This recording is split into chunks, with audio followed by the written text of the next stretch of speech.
Hello, everybody. How's it going? This is great. This is perfect. I was really hoping to have like a small group of folks. Let me know. Can you see me and hear me okay? Because I got this new kind of setup going on. Things might look a little different, but let me know if you can hear me, age and location. Oh no, it's turning into the old AOL chats. So I'm super excited to talk to everybody about, well, really your deals, what you've got going on in terms of investments, analyzing your deals, trying to see how I can maybe help motivate you in whatever deals it is that you have going on. These live streams are really they're going to be so different from the live streams that I usually have or used to have on the public channel, because I really want to spend that time to look at your contracts, your deals. What are you dealing with contractors, or are you in college and are you trying to get into real estate? Good morning, welcome, welcome.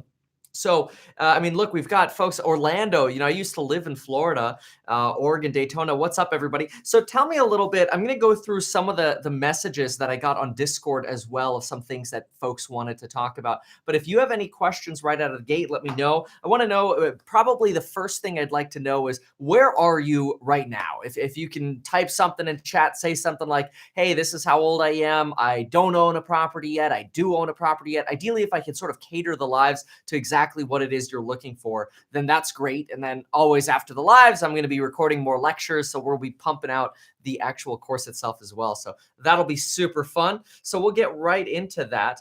If you haven't yet seen the video that I posted regarding how to flip real estate, that was yesterday I posted that.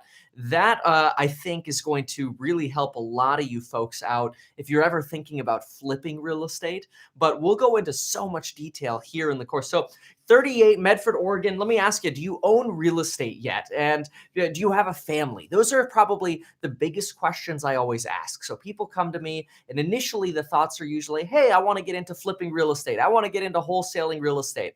And oftentimes the question is, well, then let me ask you this. In your scenario here, you're 38, you've got family, so you've got to support the family. What kind of, I own an office with 2 units. Look at that, perfect. So are you self-employed then? And there's some tricks, and we're going to talk about this so much as well when you're self-employed, and some differences for when you're investing as a self-employed person as to when you're investing as to when you're somebody who's employed. Or maybe you're in college, which is how I started when I was 19 years old, going to college. Hey, how am I going to buy real estate? And figure it out. You get in, and now all of a sudden I'm fortunate to be able to share this information with all of you. So look at this. Here's somebody else, Steven, 25, don't own property, no family that you're responsible for taking care of, looking to buy in Orlando. So the big question for all of you here responding is, tell me a little bit about now your debts and your incomes, because we've got 3 different scenarios here. Maybe that sort of extra cash flow that you have above your expenses. What or what do you have saved up to invest? So we've got somebody that doesn't own, is 25, got somebody who's 45 that owns properties, 38 own office space, I'm assuming for your business. So let's kind of start at the blank slate. Let's say you have nothing. So for example, you've got nothing, Stephen. What do you have saved up? And questions I always like to ask you are, do you have family that might be able to invest with you? Does anybody in your family invest in real estate? I'm always trying to figure out where can you get started?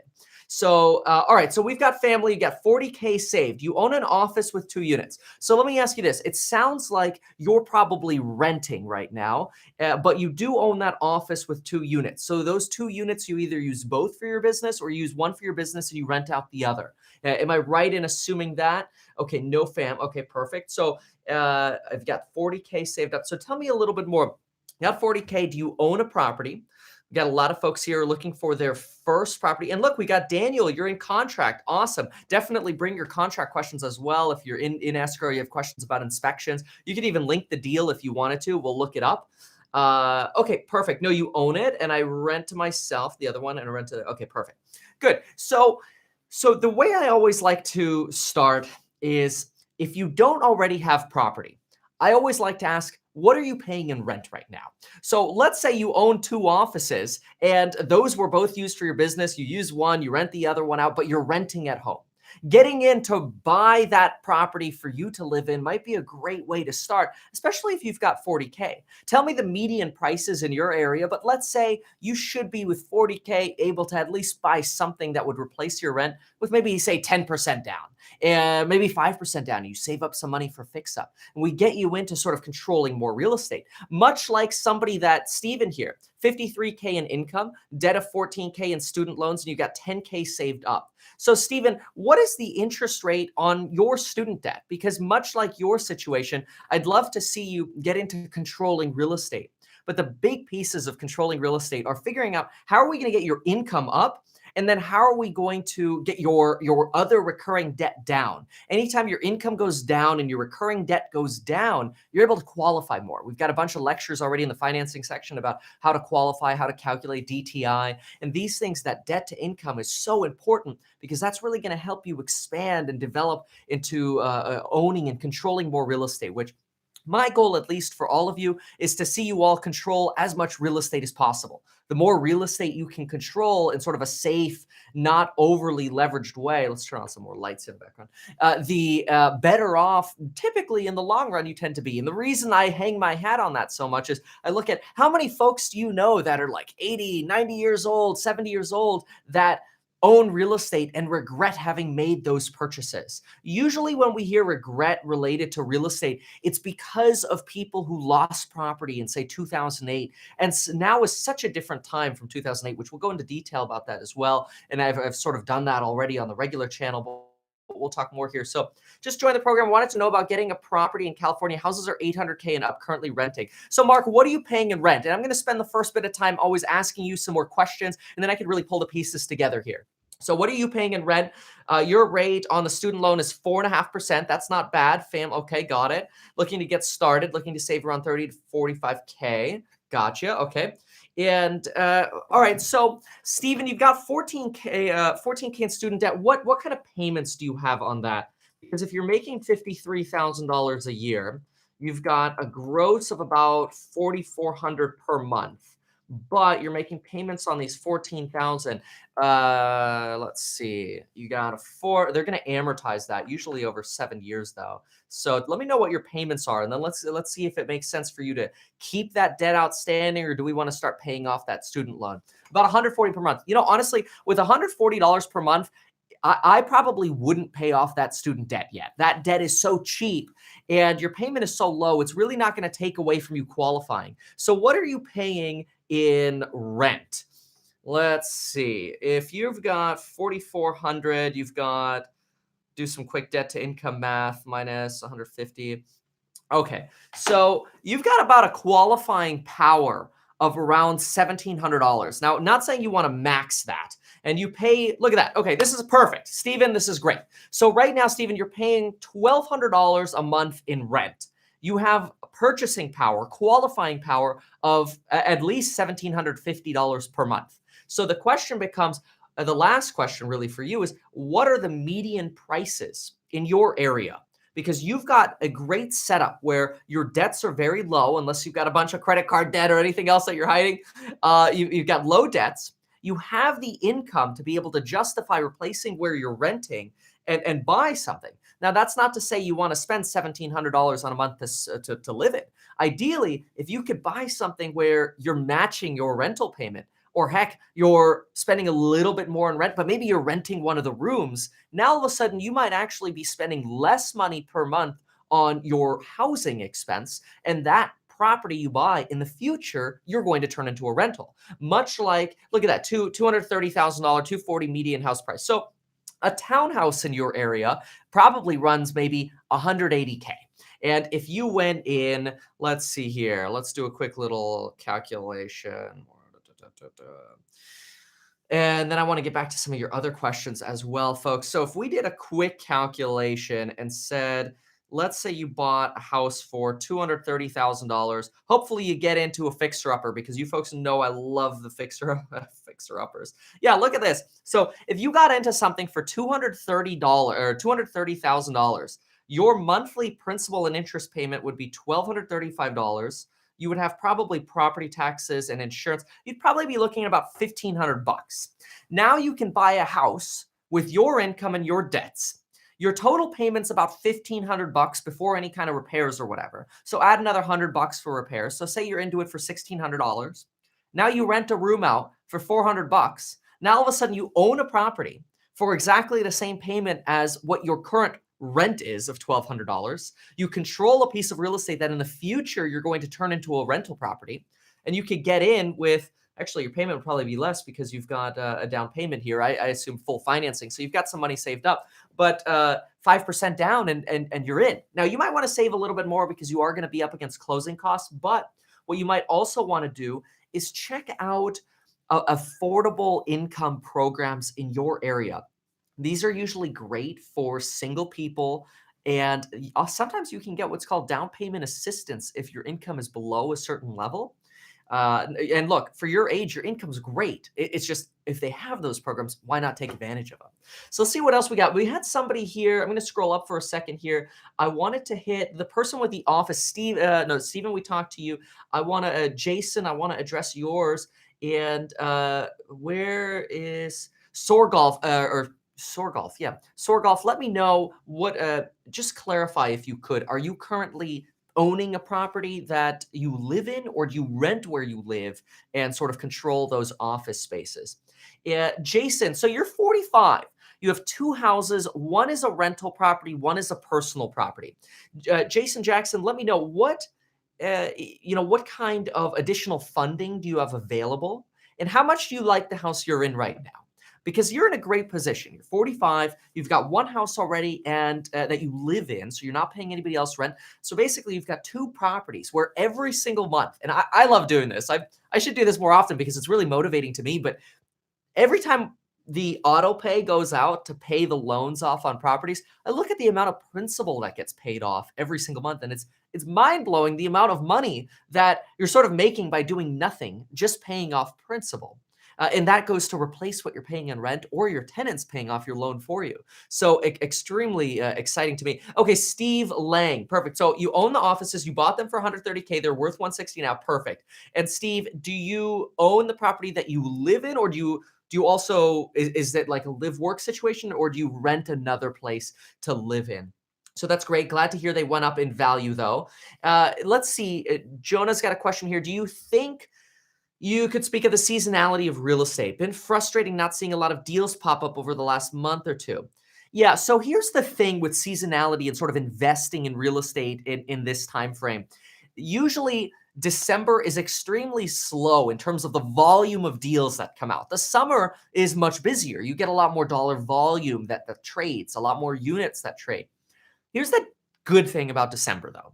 When the deals are far and few between in December, which I'm feeling as well right now, there's maybe 40% of a normal amount of properties are hitting the market right now. So, if 1 in 10 deals ordinarily hits the market that looks like a good deal, now it's, say, 1 in 30 or whatever, or 1 in, whatever.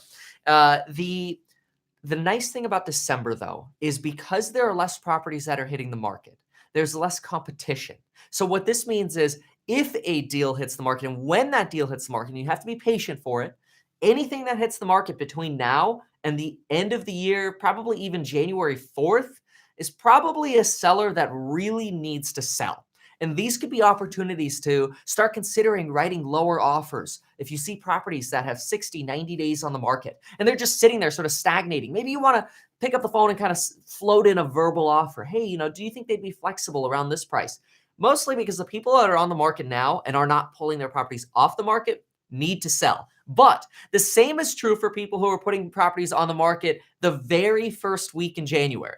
Look, people putting properties on the market in like Feb and March, they had the luxury of being able to place their properties on the market at that time. People who are putting their places on the market January 1st or January 4th or whatever, they're like, I got to get rid of this thing. And sometimes those can be good deals. But if you're feeling a sort of a lack of deals coming through, your feeling is mutual. I feel the same thing. It's very, very common right now, mostly because we've seen a little bit of a softening in prices as well. So we've seen, maybe a median home price in my county, Ventura County, peaked at about 625 in April and fell to about 580 in August, then bumped back up to about 600 in October, and now is back down to 580. So we've had this little roller coaster over the last year. 2018 it has been a negative year, but year over year, looking at 2017, we're a little bit positive. That also makes it harder to find deals because people who are putting places on the market are saying things like, oh, well, I mean, come on. This was selling for $625,000 in June. Why would I sell it to you for 580? Because that's what prices are right now. So I'm optimistic about 2019, though a lot of people are saying, well, Kevin, if 2018 was such a rough year, what does this mean for 2019? In my opinion, it doesn't mean much because 2018 was a reaction and a market response to three things happening at once. The Trump tax plan, the doubling of the standard deduction, reduced purchasing power, especially in salt states, by like 17%. Then we had interest rates go up by about 1.25%. That also reduces purchasing power. We got the 10x rule that we've talked about before. If rates go up 1%, that means purchasing power goes down by about 10%. Then, in addition to that, we have had a pretty hawkish Federal Reserve in the United States, sort of indicating more tightening. Now, lately, they've loosened that position a little bit. But these three things, rates going up, the Fed talking tough, and the Trump taxes sort of penalizing buying or getting into real estate if you're a tenant, have all really shaken up 2018. So to me, when we see these stats that say, hey, prices fell in 2018, well, yeah, we just got hit with 3 bullets in 2018. But these are not bullets that I expect to see again in 2019. And I don't see the underlying economy as going in a negative direction. Instead, I see us healing our wounds, so to speak, of the changes that happened in 2018. So hopefully that answers that question a little bit. Okay. So look at this. Steve Lang here owns 2 offices, works out of one, rents the other one out, and has a house that he owns, and he's here to invest more in real estate. So the question that I have for you, Steve, and actually this question is going to go back to, we had somebody else in here, but here, Jason Jackson. The question I have for both of you is, how much equity do you have in the property that you live in? Not necessarily the offices. Offices are really funny when it comes to additional financing. They're great when you want to try to get into them with like an SBA loan, which we'll talk about that later in the real estate investment course, how to deal with SBA loans and that's small business administration loans for you entrepreneurs out there that want to own real estate for investments and business. Yeah, definitely. Well, we got a lot more to talk about. So look at this, Jordan. Jordan, we've got a whole lot more lectures coming for you. I'm super happy that you've gone through it in such detail. In fact, it's really good for you to sort of, what I always say is when you go through this course content, just play 1 to 2 of them a day and just go through them in order. Everything really builds on everything else. I know it can be tempting to log in and kind of just pick and choose the lectures you want to watch, but they really all build on each other and your understanding will go through the roof if you go through it that way. So let's see, Jason Jackson. Oh, good. You have equity in both properties. Would like to pull equity from the rental. From rental, I purchase another. Okay, so, well, if you've got equity in both properties, you're going to have an easier time pulling equity out of the home that you live in. The reason for that is I usually don't like recommending refinancing properties, but let me know. To type in chat what you owe, the total debt you have, and what the properties are worth, and I'll give you a little bit more of a detailed reply. But the reason I like the personal residence as pulling equity to start investing into real estate or investing into more real estate is because you can get a home equity line of credit. And here's exactly what I do. If, say, my house is worth $700,000 and I think our outstanding balance on the first is $450,000.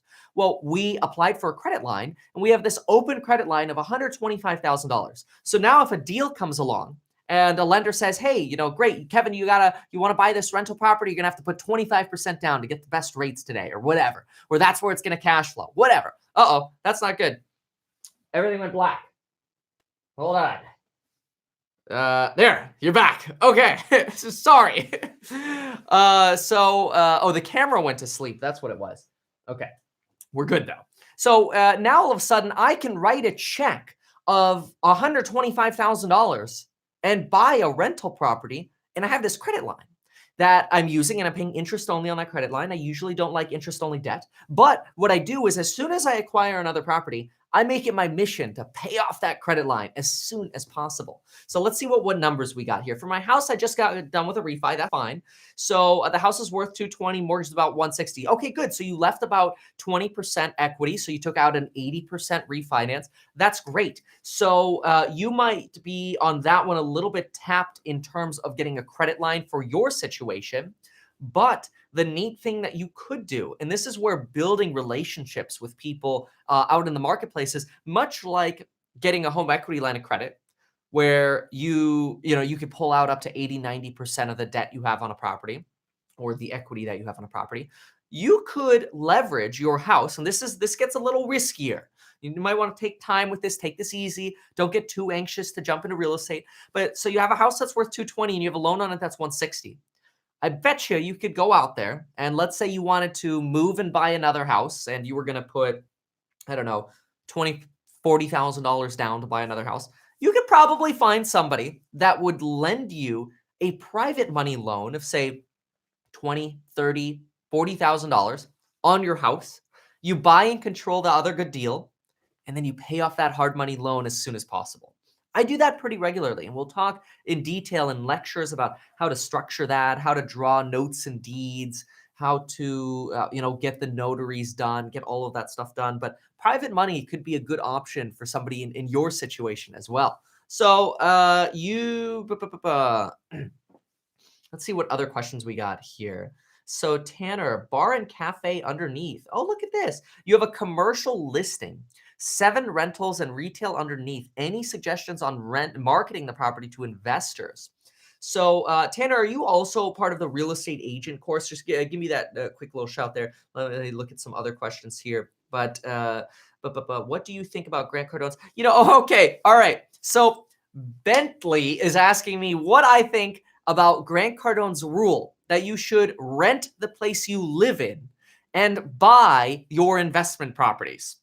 I think, and look, I like Grant Cardone, but Grant Cardone's not being honest with us here, not fully honest. He's technically being honest. Grant Cardone owns the places he lives in as well, except they're owned by his corporation, so he rents from his own corporation. So Grant Cardone owns all of his real estate, just like he always has. He's made a lot of money off single-family real estate. When he started in San Diego, he made money off the property that he lived in there. He made a lot of money off the property he lived in Beverly Hills. And now I'm sure he's making a lot of money off the condo he's living in Florida. So hey, Giovanni, that's all good. Welcome on in. No problem. We'll always be posting these live streams as well. I'm going to try to keep these live streams around 30 minutes every Tuesday and Thursday. So I might not be able to answer all of your questions, but definitely they'll be reposted for you. So Miguel here, I live in, San Francisco East Bay. My girlfriend and I want to invest in real estate. Median price is $600K. Do you recommend with a condo or a fixer? So the answer for that, and you make $150K combined, great. For your situation, 100%, I would try to get into the probably crappiest condo or flat ever. It might have to be, because I know your area, I know how expensive it is, I've been in your units. You might have to get a studio. It might have to be a flat, or maybe you get a 1-bedroom, which is a luxury in San Francisco. And that might be your budget of $550,000 to $650,000. But I want you to try to combine that and combine the idea of getting a condo or townhouse. Make sure to watch the lecture on qualifying associations. Bring your questions here if you have specific HOA questions. And think about the idea of getting into the crappiest condo you can in terms of the cosmetics. Try to find something built in the 60s that has the original kitchen, the original bathrooms. And you know what? If it still has the shag carpet, even better. Because now I want you to go into something like that. Put down whatever you feel comfortable with so you can categorize your payment, in accordance with your budget. And then spend lightly. Put in an IKEA kitchen. Put in new carpet. Put in new paint. Put in an IKEA vanity. And all of a sudden, for very little money, probably somewhere in the neighborhood of under $20,000, $25,000, you could completely redo that condo or townhouse, build some equity in it immediately, because condos are very easily comped. You can easily figure out, oh, this is what things are going for in the neighborhood, and this is what I could buy this one for because it's original. That would be what I would be doing. I would make it my mission to find something like that, and then ideally get it at the best price possible. I mean, just grind them down. Inspections, grind them every chance you get. Is it worth refinancing if interest rates drop by a point or two, especially if we are, let's say, yes, yes, if interest rates go down, if say you've got a rate at say 6% and you could get a loan at 4% and you're into this loan only a year, 2, 3 years, oh yeah, I'd definitely be looking at refinancing. 24, just finished college in LA, applying for a real estate sales job and want to get into some flips and finding good rental income. Perfect. That's great. The biggest thing for you, Ryan, no money saved up, no debts. The biggest thing for you is how confident are you in being able to get your income going? Because you're in a very similar situation I was in. I started real estate sales. I had no income to be able to qualify, but my family was willing to qualify for me essentially. Actually, it was just my father. So Lauren and I, we bought a house, complete fixer-upper. We did a renovation loan on it, so we didn't need money to really put down, or well, it was a minimal down, 3% down. We were able to use the bank to renovate the property. Family qualified. But the only reason I felt comfortable doing that was because I looked at the payments and said, there's no way Lauren and I combined won't be able to figure out how to make $2,000 in income to be able to pay this mortgage. So in our minds, we're like, it's easy for us when we were brand new, 19, 18 years old, to each figure out how to make $1,000 and be able to make the payment. There was no way we were going to burn our family and not make that payment. So that's how comfortable we felt, and that's why we dove in. Let's see what other questions we've got here. So, okay. Jason, okay, not much in the property you own, and what are the values of these? Tax advantages with hard money?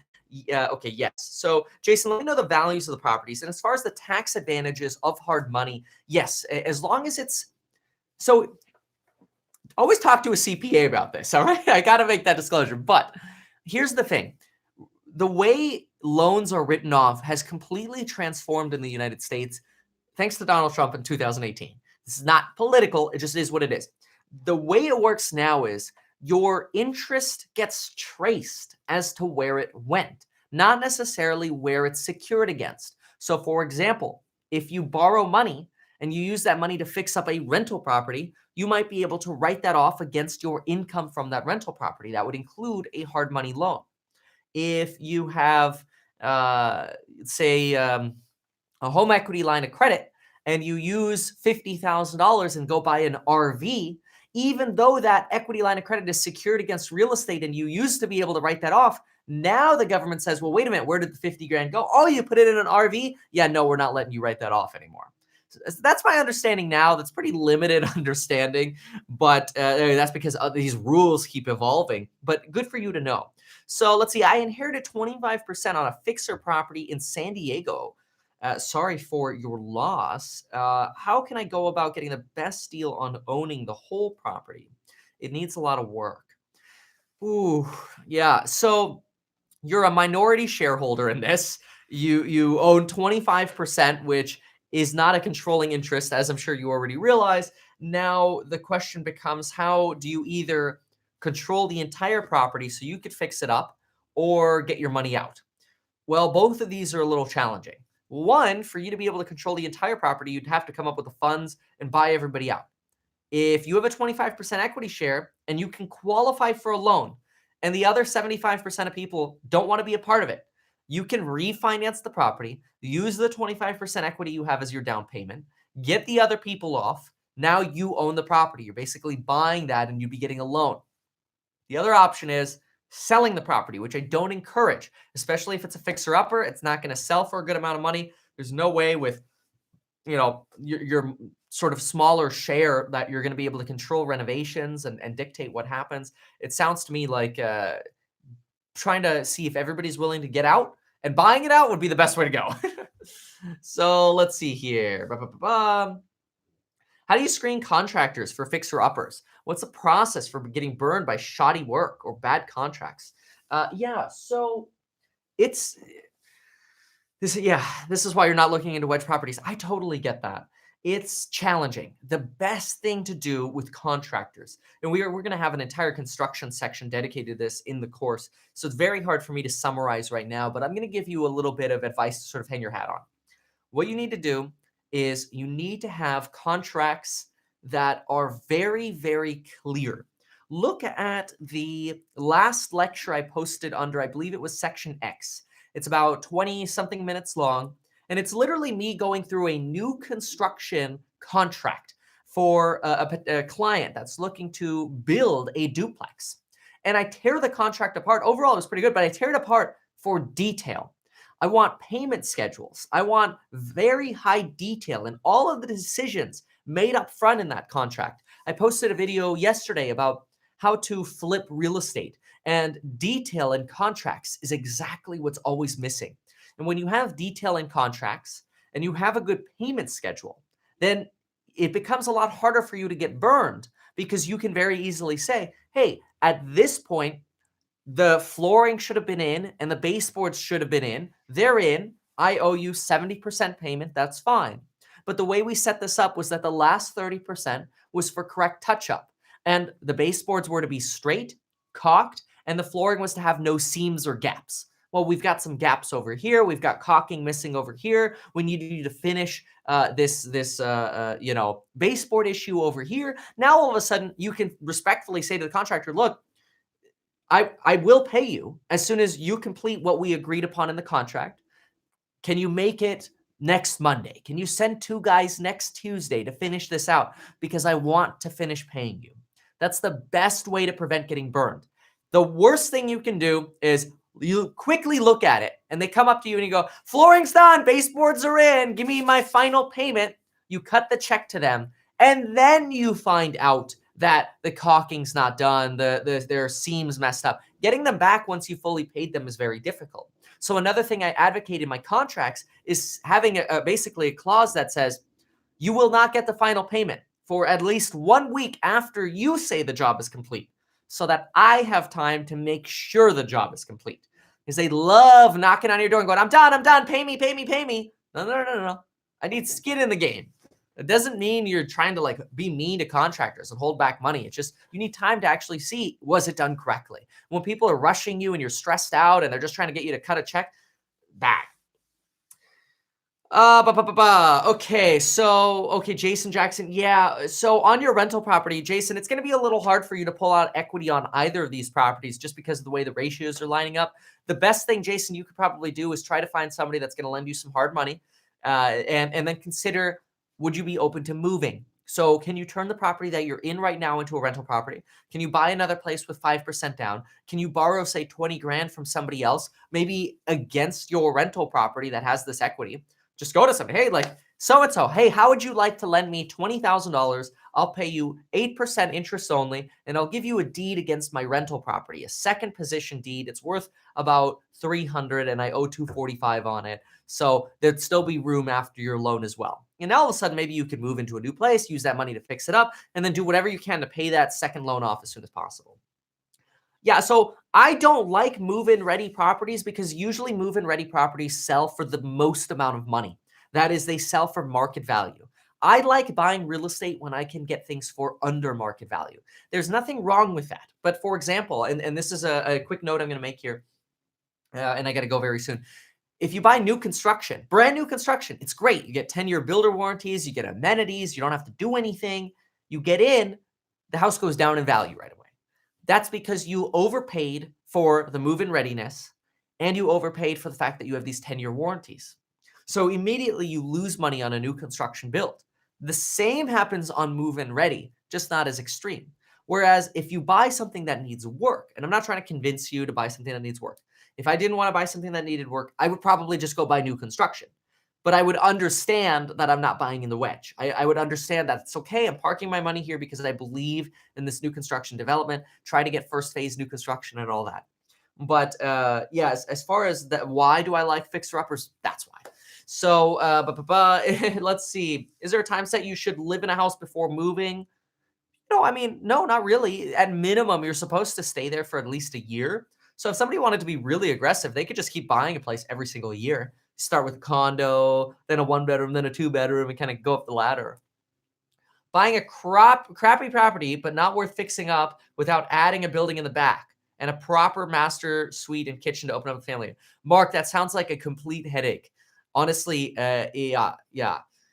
The area has some complete teardowns and major renovations, but the street has not been. Yeah, okay. So, I mean, if you have a lot of new construction going on in the area, that's great. It sounds like, and you can basically base what your ideas are off what other people are doing, and you can see, are they successful? Look at what the flippers are doing. Take what the flippers are doing and use that as your guide. If the house you're looking at is, say, a 2-bedroom, 1-bath, and flippers are buying these fixer-upper 2-bedroom, 1-baths, and they're putting them back on the market as these buttoned-up, really cute and charming 2-bedroom, 1-baths, then that's what you should do. If people are adding on and opening up the floor plan and they're going into these 6 to 10 month renovations that are extremely hard to budget for, I can help you with this. I can help you budget this stuff. If you really want to go that way, I can help you. But what are the flippers doing? The odds are they're not doing the big renovations. Usually the only people doing the big renovations are people that are wanting to live in the places. Look at what the flippers are doing. Do that for your rentals. Okay, let's see. All right, so I'm going to make this the last question, and then I got to get out of here. So, hey, hit that little like button too. Not that I don't know how much that matters, but it makes me feel better.